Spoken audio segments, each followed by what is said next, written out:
dirancang, disusun, ditetapkan. Koordinator Lapangan Mukri AS mengatakan, kedatangan mereka ke Mapolda Sumsel untuk menyampaikan aspirasi, memberikan semangat dan motivasi serta beberapa saran kepada Polda Sumsel untuk melakukan pengawasan secara ketat dan menyeluruh dalam proses tender 13 proyek Bangup Sumsel untuk Kota Palembang tahun 2019. Kepada pihak Polda Sumatera Selatan agar memberikan pengawasan secara menyeluruh, pengawasan secara ketat terhadap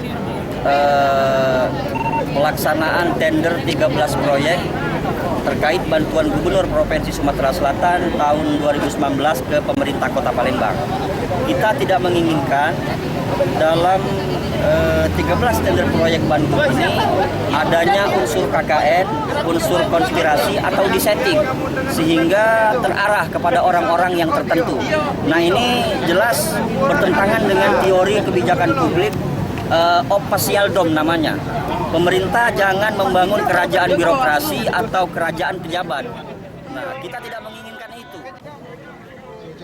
Kabid Humas Polda Sumsel Kombes Pol Supriyadi melalui Kaur Anif Kompol Suparlan mengatakan, aspirasi yang disampaikan Ormas Penegak Keadilan Sumsel akan disampaikan kepada pimpinan dalam hal ini Kapolda Sumsel. Pihak kepolisian tentunya bersama penegak hukum lainnya akan mengawasi proses 13 tender proyek Bangup Sumsel untuk Kota Palembang yang disampaikan Ormas Penegak Keadilan Sumsel. Ormas Penegak Keadilan ini apa, Pak? Ormas Penegak Keadilan tuntutannya pihak kepolisian ikut turut mengawasi 13 proyek yang digelontorkan oleh provinsi. Jadi harus ada dari kepolisian juga ikut mengawasi. Sampai sejauh ini langkah yang dilakukan oleh pihak Polda sendiri seperti apa, Pak? Nanti akan kita laporkan ke pimpinan. Pasti ada dari Intel ikut mengawasi. Tim Liputan Sriwijaya TV.